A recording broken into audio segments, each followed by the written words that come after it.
Tonight on MasterChef Australia. We wrap up Kids Week with a very exciting masterclass. Who wants to eat? Gary makes a mouth-watering roast chicken and bacon salad with some help from his friends. Matt shows us his 1-minute ice cream for cheats. Good taste. George gives us the secret to cooking delicious roast barramundi. Look at the colour on that skin. Every cook's favourite companion, Stephanie Alexander, whips up a Silverbeet torte that kids will love. Plus, the perfect pancake. Let's eat more pancakes. Burning up in my heart like a flame, like a brighter shooting star in our souls. We all know our dreams make us who we are. We got today, so spin me round and show me the way back to burning up in my heart like a flame, like a brighter shooting star in our souls. We all know our dreams make us who we are.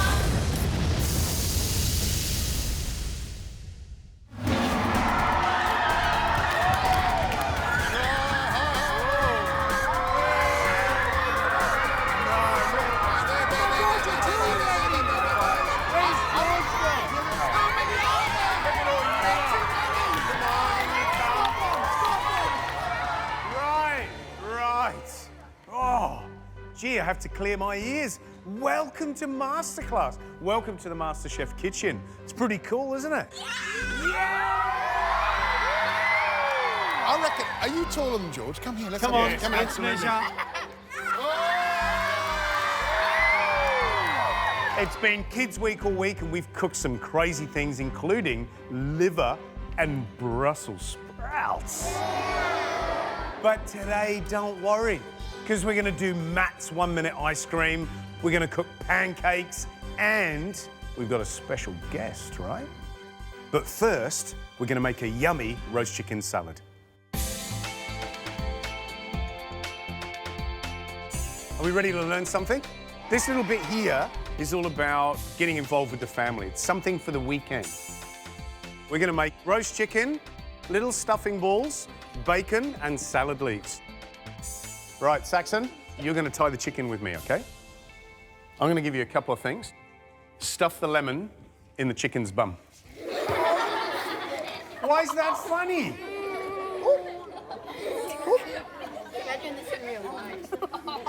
And some thyme. Who can tell me what the lemon and the thyme are going to do for the chicken? What's going to happen? Tell me. Seasoning. It's going to season it, and it's going to go through the chicken, so it tastes a little bit of lemon, a little bit of thyme, a little bit of garlic, and this one, oregano. Right, Saxon, put a bit of the oregano in the chicken's bum, and then I want you to take the string like this, okay, and you tuck it under its tail, and then you're going to tie it round the legs and the parson's nose, like you're tying your shoelaces. Cross the legs over and push the legs in, and just tighten the string. That's it. And then what you do is you draw that string down the side of the legs, and then a bit of chicken acrobatics, you've got to flip it over. Ah, you are good. Now, bring the string around the front. You're going to tie it. Boom. Saxon, you are amazing. Round of applause for Saxon. Whoa, right. Now, step away, kids, a little bit that way, all right? Because we're going to put some oil in a pan, okay? We're going to make sure that this pan is nice and hot, and then we're going to brown this chicken a little bit, okay? Now, I put it in on one side like this first, okay? Does anybody know why we brown things in a frying pan? Tell me. Make it crisp, yeah? But mainly to make it taste nice. Yum! Yum, yum, yum, yum, yum, yum. And a little bit of pepper, a little bit more salt, and then into a roasting tray, like that. And I'm going to put a little bit more olive oil on. The olive oil is going to help it cook and go nice and crispy. And that chicken will take about an hour to cook. I'm getting hungry already. You hungry? Yeah. I'm starving. Right, stand back into the oven and we'll see that little chicken in about an hour. Okay, stuffing balls. When we make stuffing, we need flavour to go into the stuffing. So I've got an onion, which I've chopped finely, and a little bit of garlic. Now what we're doing with these onions is we're going to cook them for a few minutes over a low heat so they become translucent, which means a little bit see-through and also soft. What will happen is all the flavour will come out of the garlic and the onions. You smell it already? Yeah. Smell the garlic already? Yeah. Now for the stuffing, we need breadcrumbs, and stale bread is perfect. Everybody cover your ears, your eyes, press the on button. Stop. Right, we'll have a look at those in a second. Who knows what this herb is? Sage. What I'm going to do is I'm going to cut this very thinly. Right, sage in. And what's this one? Parsley. Absolutely right. So I'm going to go very finely through it one way. Do you reckon you could tip the breadcrumbs in there? There you go. Brilliant stuff. We're going to mix that in there. Now, because the onions are nice and soft now, we're going to tip that into the breadcrumbs. Can you imagine how much flavour's in there now? We've taken stale bread and we've put lots of bits and pieces in there to make it taste nice. Give it a stir, give it a mix. Okay, and then, see those eggs? Let's break 2 eggs into there. Give it a mix, but this time I want you to use your hands. Why aren't you doing it? Because we only need one person with dirty hands, I reckon. What do you reckon? So this is white pepper. Is it starting to stick together? Yeah. Next, we're going to make this into little balls, okay? It's got to be nice and tight and round. Next bit, salad. These are snow pea tendrils, all right? And there's lots of different salad leaves. Are you a rabbit? Try one. So some things are really sweet and some things are quite bitter. So for example, that's sweet. Have you ever had this before? That one's whitloff. They're quite bitter, okay? But the reason we put dressing or vinaigrette on is so that bitter leaves become a little sweeter and softer because of the oils. So what I want you guys to do is to pick little herbs like this, all nice and small. So we've got some flowers, yeah? And then this is frisée. It's frizzy, so it's frisée. It's like a wig, look. We won't use that one now. Okay, so just pick some little leaves, all right? And pop them in the bowl. And then we end up with a nice mixed salad. So can you do that? Right. Another bit of the salad up this end. They're boiled eggs, so you got to peel them. Off you go. You peel those. And then under that bench is some bacon. This is kind of special bacon. This is pancetta, all right? And pancetta is the belly of the pig, and it's been cured, so it means it's been salted for a long time. So it gets very intense in flavour. Anybody eat prosciutto? Yeah? So if you put that sheet of paper on top, and then you put another tray on top of that sheet, and that keeps the bacon really flat when we cook it. So that goes into the oven for about 8 to 10 minutes until it's golden brown and flat. So eggs peeling, lettuce picking, right, stuffing balls. In a good non-stick pan, about a medium heat, we're just going to pop those in, and we're going to fry those until they're golden brown on all sides. You could put this in the chicken, but you'll have a different result, all right? You can tuck that under a bench somewhere, that's fine. Do you want to turn over some? But only when they start to go golden brown. Look at that, that's beautiful. It's Kids Week here on MasterChef, and we're making roast chicken, little stuffing balls, bacon, and salad leaves. I need you kids just to move out the way a little bit, because I'm going to make a quick dressing, all right? You can do this. I want one teaspoon of mustard into the blender. Yep. Crack 1 egg in there. And I want to put 2 tablespoons full of red wine vinegar. With this? Yeah, you can do that. Okay. Now, click it in. See that like that? Yeah? Yep. And then give it a buzz. Bzz. Go. Turn it on. And what we want to do is we want to make sure that that's nice and fluffy and foamy. They're looking fluffy and foamy? Yeah. Yeah? Yeah. All right, let's take that off. Yeah. I'm going to put a pinch of salt in. And a little bit of pepper. Yeah, off you go. That's brilliant. And then what we're going to do is we're going to put some oil in. This is walnut oil, which is very different. Dip your finger in there and taste that. Should taste like walnuts. Yes. It does. Okay, so we're going to put a bit of that in, stick that on and blend that. Done. So that's our dressing. I'm going to taste. Oh, yum. Here. Taste. Okay. That's good dressing. You like it? Yeah. Yeah? So we've got our salad, we've got our eggs, we've got our dressing, we've got some lovely little walnuts, okay? And these are sunflower seeds. Anybody eaten sunflower seeds before? Have you eaten them before? They're sort of nutty and nice. And these are pepitas, they're like pumpkin seeds, squash seeds. Now, we just need to grab our chicken and our bacon. Roast chicken.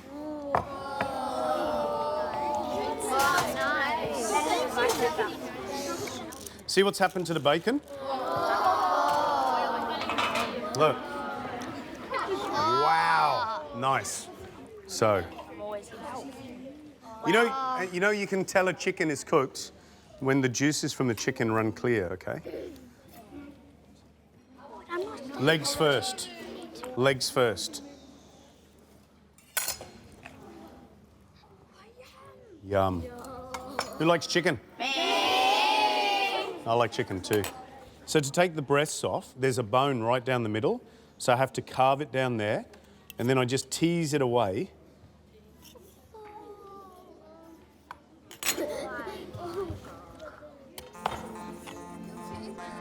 You can see the lemon inside. And can you smell? Can you smell the lemon?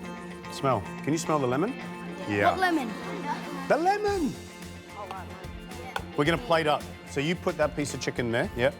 And then another piece of chicken here. Right. If you want to, you can put a piece of bacon on top like that. Who wants a chicken bone? Right. See these little balls of stuffing? Put a couple into there. Wait. That's it. One more here. Now, dressing. And then, who likes gooey eggs, huh? Gooey eggs. Finally, we got these lovely lettuce leaves that you guys picked. All right, so what I do is I just pick and choose what I want to go onto the plate, okay? So I might do a few of these, a few of those. A couple of little walnuts, just sprinkle just a couple on, like that. A couple of the sunflower seeds, and then a few of the pumpkin seeds. Right. Last little bit. Right.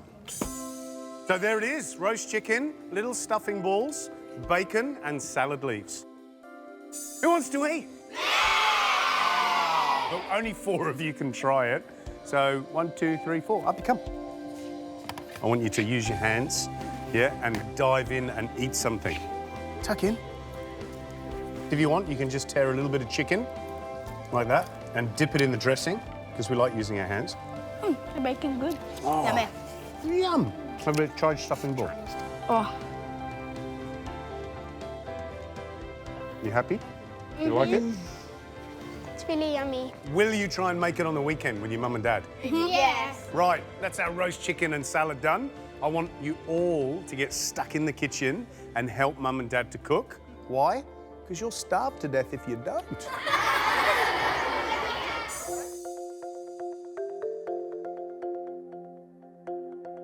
Who likes ice cream?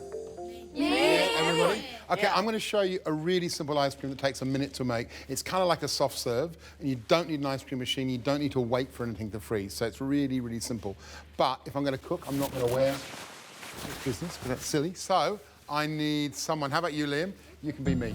Tie it around your neck. That's right. And I think you'll need the jacket as well, young man. Okay. The beauty about this ice cream is really simple. All you need for it is frozen fruit, some sugar, and some egg whites, okay? But these are just tinned peaches, tinned pears, and frozen strawberries. So to make this ice cream, we've got 500 grams of frozen, and just pour it in like that.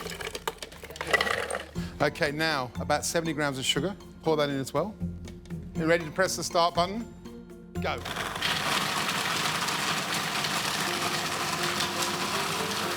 Get your egg whites. Look, there's 2 egg whites there, and just pour it in here like this. Keep your fingers crossed. What you should see is it start going pale at the bottom. This is starting to go pale here. as it works it through? What do you reckon? I reckon mine's winning. Look, see that one's turning into ice cream here? Because I like peaches and cream, we're just going to pour in about half a cup of cream into that, which is a bit decadent. You know what we're going to do? We're going to give yours a little bit of help. Let's not pass. We're going to pour in some lemon juice in there to help it. Look, you see it's starting to go white down the bottom there? Yeah. All right, let's push stop. Does that look like ice cream to you? Yes? What do you reckon? Yeah. I think, Liam, you should try first. That is the world's biggest food. If you eat all of that, you are going to get an ice cream headache. Good taste. There you go. Give me more. Here you go, Liam. Taste it. That is good. Right. It's an easy way of making a dessert, which is just fruit. It's a little too much. Brain freeze. It's too good to resist. Right, this week's been fun. Kids Week, yeah? I'm sure you've all learnt something. And what a coup to have Shannon Bennett and Curtis Stone on the show, eh? Did you guys enjoy that? Yeah. Unreal. So Fantastic. Now, I heard you guys cooked a little barra burger. Is that right? Yeah. I heard it was absolutely fantastic. I'll tell you what, how creative. Barramundi burger. Sweet bun, crunchy burger, a little bit of lemon in the mix, which is great.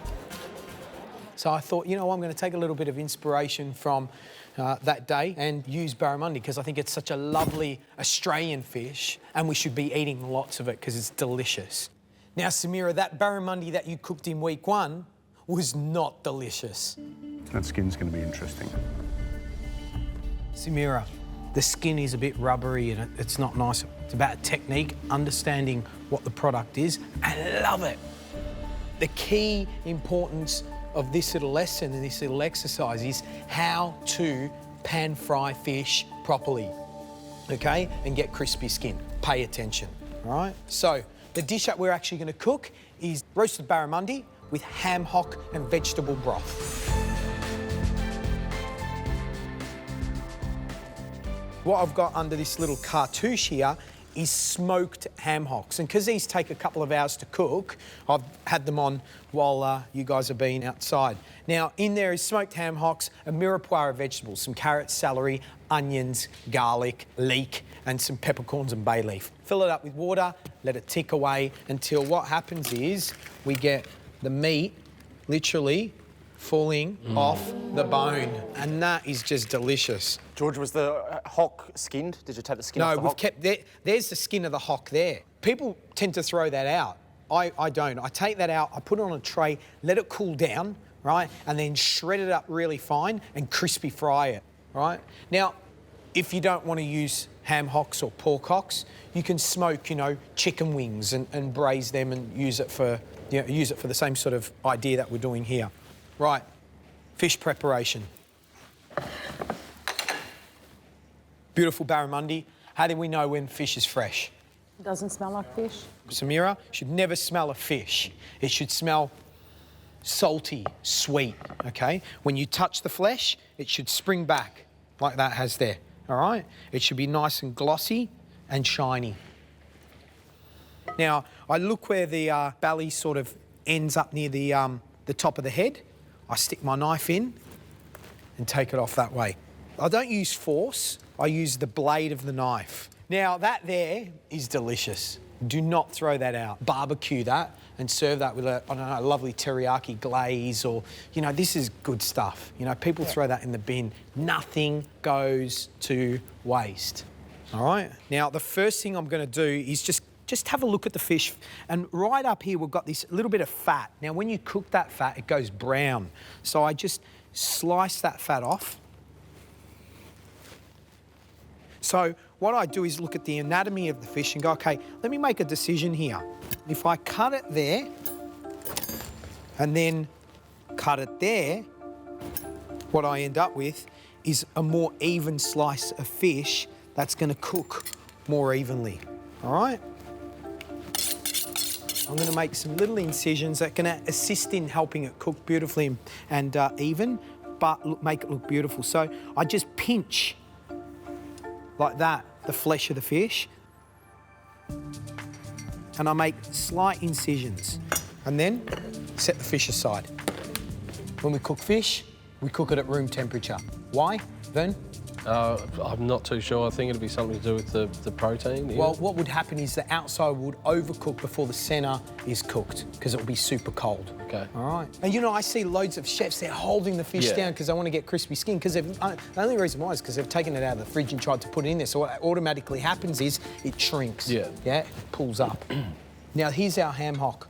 We've taken some of that stock, popped it into a small pot, and we've strained any of the vegetables and stuff out of it. I'm just going to pick little chunks. I don't want it to look like I've cut it with a knife. Yeah. I don't want it to look, you know, like too sort of manufactured. Yep. Okay. We've got some vegetables we want to put in this. The infamous Brussels sprouts. The kids loved them this week, didn't they? I might just quarter some. And they can go into our little stock here and braise away. Now, I've also got these lovely little baby carrots, and I've literally haven't even peeled them. And then finally, I've got these beautiful, beautiful little turnips. Right, they go in. And at this point, I taste the stock. It's got enough salt, yeah. And I whack a little cartouche on that. Why do you put that on there? And why? Because I just want to keep as much of the flavour in the pot and hold those vegetables under the stock. Okay, now let's cook the fish. Non-stick pan, fish. I just give it a little dab because I don't want any liquid, all right? No water, nothing. I want it as dry as possible. A bit of oil. And then a little bit of sea salt.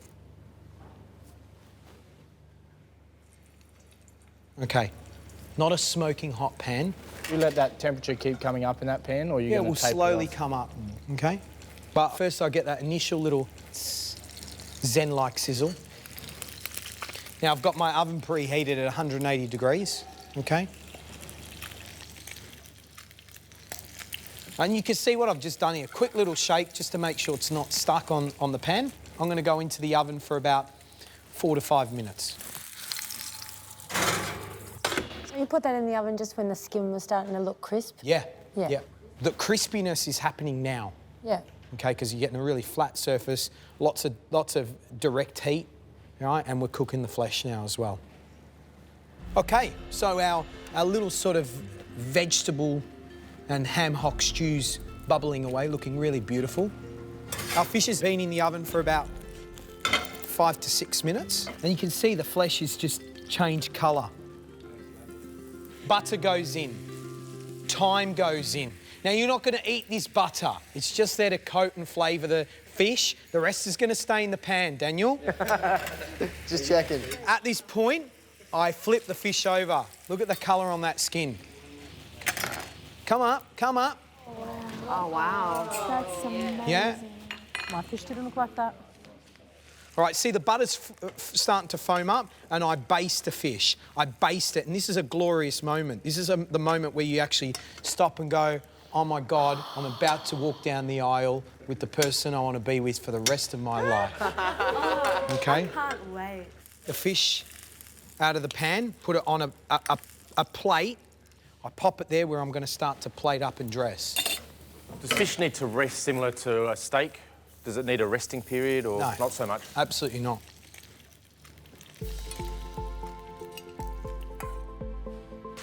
This is a very, very simple dish where, you know, I want the fish and all that little garnish to be the king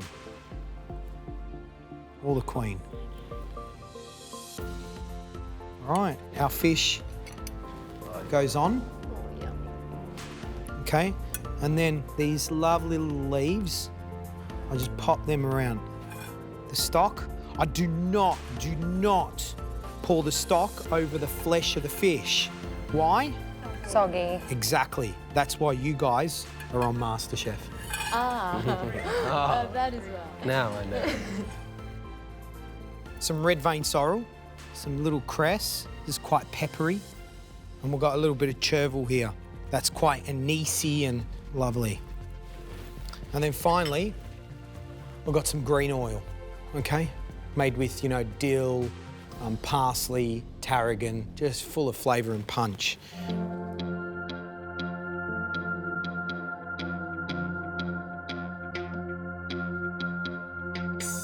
Well, there you have it. Roast barramundi, ham hock broth and vegetables.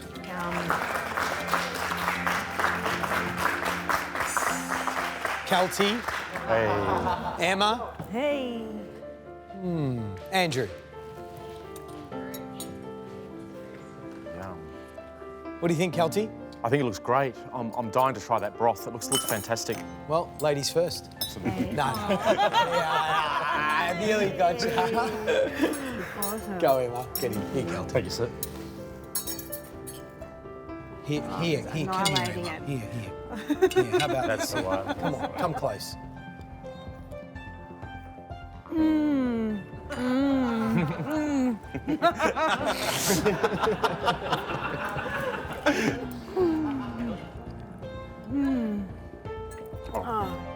Good? So good. Emma, what are you tasting? The crispy skin is really great texture and the freshness of the vegetable really comes through. I had my doubts about the ham hock and the fish Yeah. really working, but that saltiness with that fish really gives it that meatiness, that Yeah. meaty texture really comes through. Loved it. Andrew? I'm a big kid and you made me love Brussels sprouts. It's Oh, like there you delicious, go. yeah. Oh, good. It's fantastic. Good. Thank you so much, guys. Thank Take you. a seat. Thank you. The special guest we've got today has inspired the likes of Nigella and Jamie Oliver. She's also passionate about teaching kids how to love food. She runs the Kitchen Garden Foundation that has about 300 schools across Australia, including, I believe, East Bentley, where you're all from, right? Yes. Please welcome Stephanie Alexander.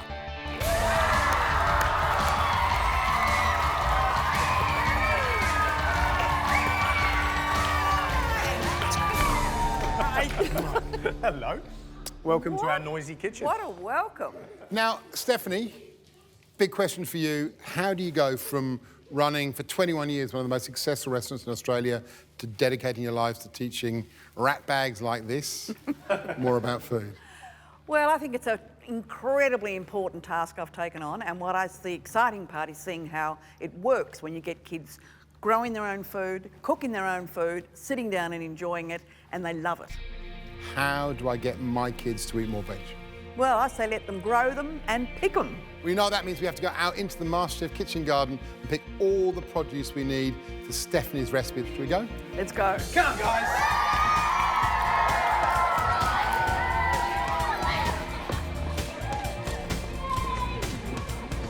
So what's the role do you see of the Kitchen Garden Foundation? I think the whole magic of it all is really appealing to kids, that you can put a seed in the ground and something actually happens a few days later, and then it grows and it grows and grows.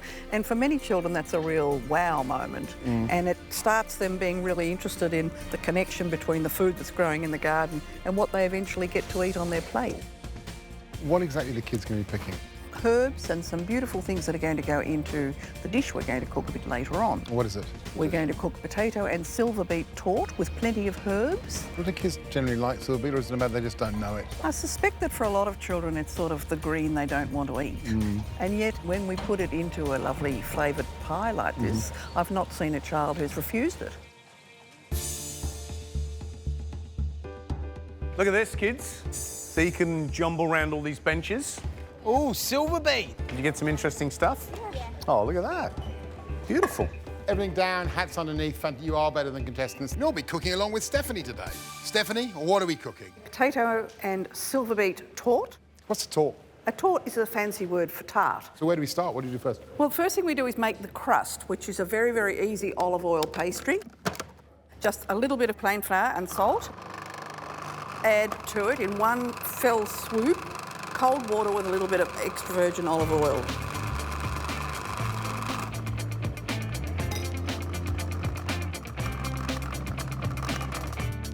Now, that's pretty easy. Just give it a little bit of a knead for a moment. That's an easy dough, isn't it? Easy dough, really easy. Okay, so that beautiful dough is now all ready, and that pastry needs to sit around somewhere or other for about half an hour to rest before we roll it. Cool. Let that rest. And then we get on and do the filling. So the first thing is an onion.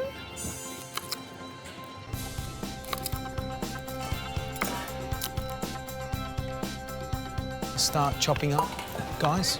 So just watch your fingers, guys. Put the onion in there, and then we take the silver beet. Who eats silver beet? Hands up. Who likes it? Oh, I should think And so. who doesn't like it? Okay, all right, so it's kind of 50-50, that's cool. And I'm putting one leaf on top of the other so that I can roll it up like a little parcel. Now be very careful. No, slower, go slower. You got to see the chopping over here, how good it is. Fingers out of the way, it's beautiful. Yep, great job. How are you going, kids? You keeping up with Stephanie? Are you being careful with the knives? Show me, who's got 10 fingers? Good, that's something you got to have at the end. What do we do next? We've You want got to cook some the... grated mozzarella and potatoes that have been cooked, cut into bite-sized pieces. Then we need some parsley from the garden. Silver beet can go into there too now. The only thing that's not in there now is an egg.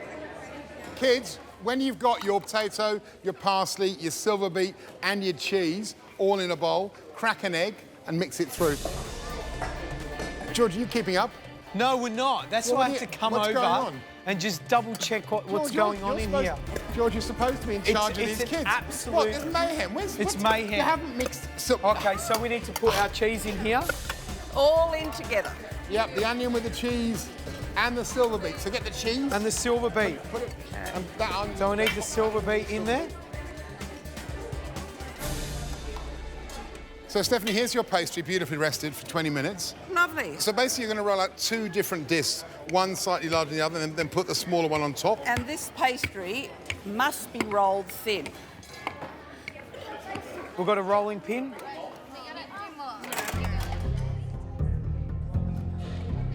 It looks like making a pizza, but you can cook it in an oven. It's going to get crispy on the bottom. And it's going to go a bit bubbly. He's pinched our rolling pin. No, he does that. Right, who needs a rolling pin? Everyone got one? Yep. Madam, the filling. That's beautiful. So like that. Doing good. Is the idea to totally enclose this filling with the pastry so it steams on the inside? Were we supposed to keep some for the top? Yeah. Oh, no. Oh, we didn't keep any for the top. We're going to have to improvise, guys. Yeah, we're all improvising. We're making a pasty.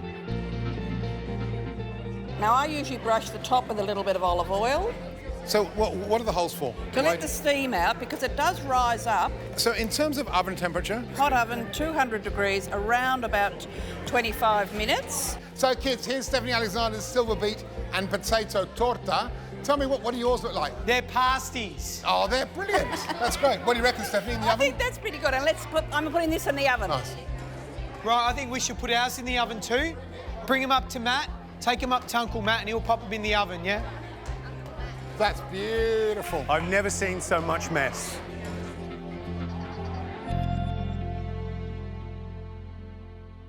Smelling good, Stephanie. I think it's done. Here we go. Look at this. Golden What do and you reckon, brown. kids? Does that look good? Yeah? Does Stephanie's look better or do yours look better? What do you reckon? Yeah, I thought that might be the case. Oh. Now, it is often a good idea to cut these pies with a serrated knife because the little crust around the edge is quite hard. And this pie can be eaten hot, straight from the oven. And it's beautiful cold. Right. Lovely picnic food. I'd love it with a salad, some juicy tomatoes or a chutney or pickle. That is absolutely stunning. Right, shall we cut? Here, let me just cut in this. Right, go. Who would have thought greens could taste so good? That's good. I like it. Have you noticed everybody's eating it? Wonderful. Stephanie Alexander, thank you so much for proving to us that the combination of potatoes and Silverbeet, two of the kind of the most underrated vegetables in our garden at this time of year, can make something as noble and beautiful as this torte. Thank you so much, everybody. You've done a fabulous job. Cheers, Stephanie.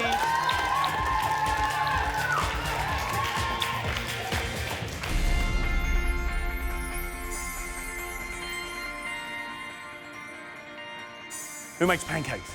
Me! Yeah, I make pancakes. I'm going to show you how to make what my mum showed me how to make, which was thin pancakes. We used to have pancakes, lemon and sugar. We're going to make the perfect pancake. Actually, can I have a couple of people to help? Well, these two people, you can go up that end. And these two guys, you can come up this end. See if you can remember this recipe. 1 cup of flour. And we sieve that so it's nice and light. There's some sugar. You can put the sugar in the small bowl. Small bowl. And then 3 eggs. 1, 2, 3. For every cup of flour, 2 cups of milk, right? So we're just going to whisk that together. So now we've got sugar, eggs, and milk. That's perfect. Right, I'm going to show you how to put this in. I want you to pour a little bit of that in there. A good drizzle. I'll tell you when to stop. More. That now. Right, and what you do is you whisk it in the middle, and see I'm going around just in the middle? Yeah. And then slowly my whisking circles get bigger and bigger, and I start to bring the flour in from down the outside. Can you see what's happening? See, it's getting thicker. What's really important, it's smooth. See how smooth that is? This is how you get a really smooth batter. Now all you've got to do is mix the rest of that in there. Boom. We're doing good. How easy is this? Easy. And how cheap is this? Just flour and milk and eggs. Okay. The last bit is about 3 tablespoonfuls of melted butter, which we've heated up so it goes all nutty and brown. It's called nut brown butter. We're going to drizzle that in. And what that does, it makes the pancakes nice and moist. And then that's it. That is thin pancake mixture. Here, you can tip some of that in there if you want. You must rest your pancake mixture for about half an hour. Needs a little sleep, little lie down, and it can have a lie down in the fridge. You're gonna watch this bit? The reason I'm using spray oil, it's really light, okay? So it makes a very thin film of oil, okay? Because otherwise, maybe a little bit too much. And then I want a low gas, so nice and low, like that. And then what we do is we take a ladle full of mixture and we pour it at the top of the pan, and then you swirl it round, like that. We've got to cook those until you can see the edge of the pancake is set. See how this one's set? And this one is starting to set too. And we want it to go a lovely golden brown. Right, ready for a flip? Because they're very delicate and thin, I use my fingers to turn them over, like this. And then you just wipe your oily hands over your shirt. It's good. Now, this is really important, and this is when my mum used to make pancakes, right? Lots of sugar, because sugar's really good for you, bad for you? I can't remember. So 1 thin pancake, yeah? A little bit more sugar. And then lemon juice. Oh my goodness. Fold them up into... Are they flat pancakes? Yes. Like thin pancakes? Yes. Hey? Yeah. So are they your perfect pancakes? They are my perfect pancakes. That's very interesting, I never make Gary. pancakes any other way. I think Gary's lying just a little bit because in his book, The Truth, there's no flat pancakes. What? Oh, It's they're got the thick pancakes. I don't get it. Oh, there's another one. I'm reading your book here, I'm and I've got. confused. This is your perfect pancake, and it's like a Canadian pancake. Let me see. It's totally different. No, what's which that? is lovely for soaking up maple syrup. Oh, gosh. Who cares? As long as it tastes good, Yes. yeah?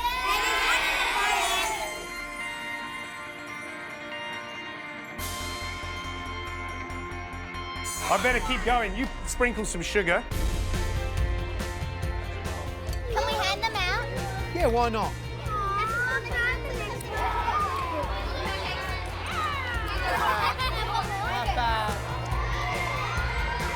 What a fantastic masterclass. We've learned loads of stuff, but most importantly, let's eat more pancakes.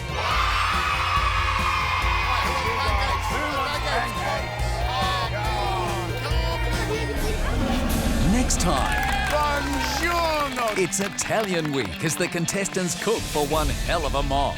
You're going to be cooking for maybe a few thousand people. And to help us get down to business, the godfather of gastronomy. Antonio Carluccio! But before our Italian love affair begins, it's arrivederci to two key players. We need to ask you to retire from the competition right here and right now. What the hell? And there's no love lost on Lygon Street. Read the recipe, mate. I have, man. Yeah, what does it say? All right. I could feel the ship going down, but I couldn't save it. But it's the flavours of Italy that win everyone over. Grazie mille.